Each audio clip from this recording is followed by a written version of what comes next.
les jours où ce pouvoir-là va prendre fin, le poids de l'échec, si jamais on termine sur un échec, qui va le porter? Tous ceux qui sont déjà accusés alors qu'ils n'ont rien fait.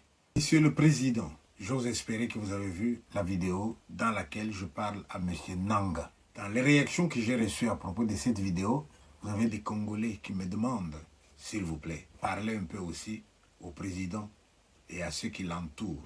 Pourquoi? Parce que nous, peuple congolais, nous souffrons. Pendant que nous souffrons de faim, d'insécurité, de maladies, eh bien, on voit l'insolence de la richesse chez certains. Monsieur le Président, la population a raison de tirer la sonnette d'alarme. Moi-même, quand je suis venu me promener à Kinshasa, ce qui m'a frappé, c'est l'écart entre les gens. Les uns qui construisent des immeubles à étages et d'autres qui vont dans des bicoques, même dans les marais. J'ai été professeur, moi, au Congo. Et je suis toujours solidaire de ceux qui enseignent aujourd'hui. Je suis solidaire des infirmiers. Je suis solidaire des militaires qui passent la nuit dehors pour notre sécurité. Ces gens-là, jusqu'à aujourd'hui, qu'est-ce qu'ils touchent? On a beau dire qu'on a triplé leur salaire. Est-ce qu'ils ont 500 $ par mois? Non.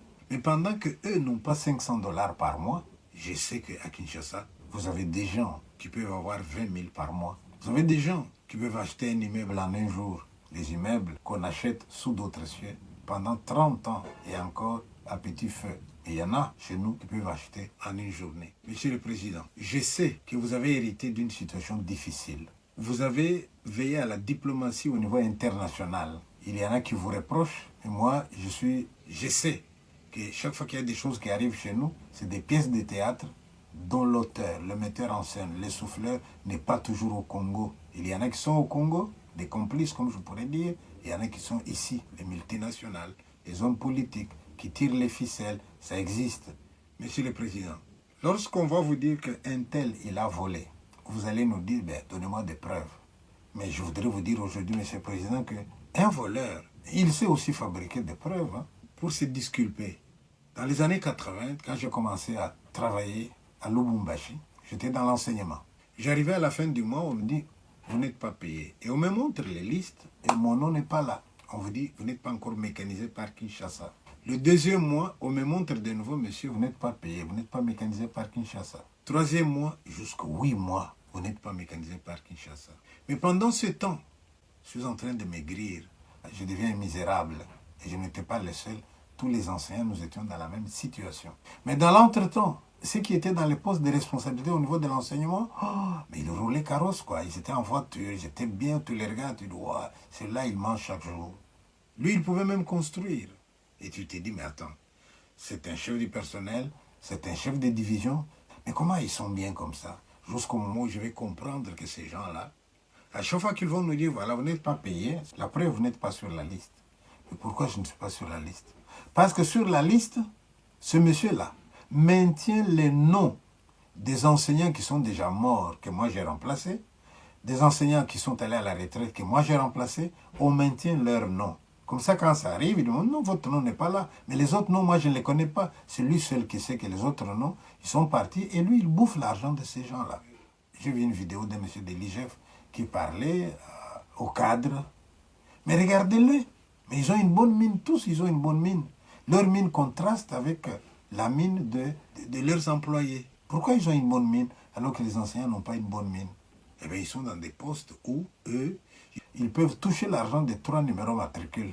Une personne touche l'argent des 3 numéros matricules. Vous l'avez découvert. C'est des choses qui se passent, Monsieur le Président. Une autre manière de voler, monsieur. Vous allez voir quelqu'un qui te dit, moi je suis mandataire dans telle société. Mais on l'a placé là-bas pour qu'il aille prendre de l'argent. Qu'est-ce qu'il fait comme travail?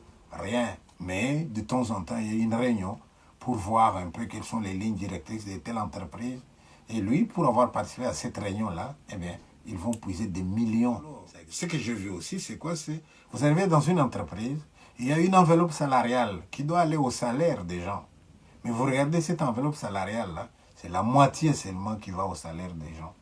Mais l'autre moitié, les grands qui sont dans des postes à responsabilité, c'est les partages sous forme de frais d'émission. Alors à ce moment-là, c'est des missions bidons.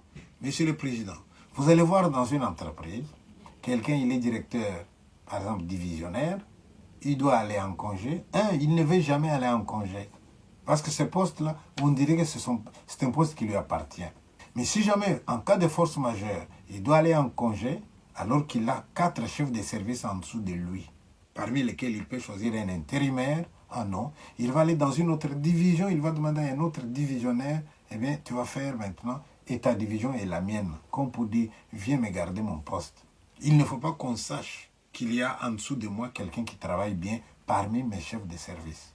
Et ces gens-là, ils se partagent l'argent. Ça a toujours été comme ça. Devant cette injustice-là, les uns qui ont, d'autres qui n'ont pas, eh bien, le peuple est en révolte. Vous allez dire que vous respectez la démocratie, que vous avez votre travail, que la justice a son travail, mais vous pouvez donner l'impulsion. Ce qu'on attend de vous, c'est de punir sévèrement les détourneurs de fonds publics. Parce qu'ils n'ont pas commencé avec vous. Ils ont commencé depuis toujours. N'oubliez pas, Mobutu un jour, il a dit, si vous ne pouvez pas ne pas voler, mais voler un peu. Mais vous venez à la caisse en une journée. Ça a commencé longtemps.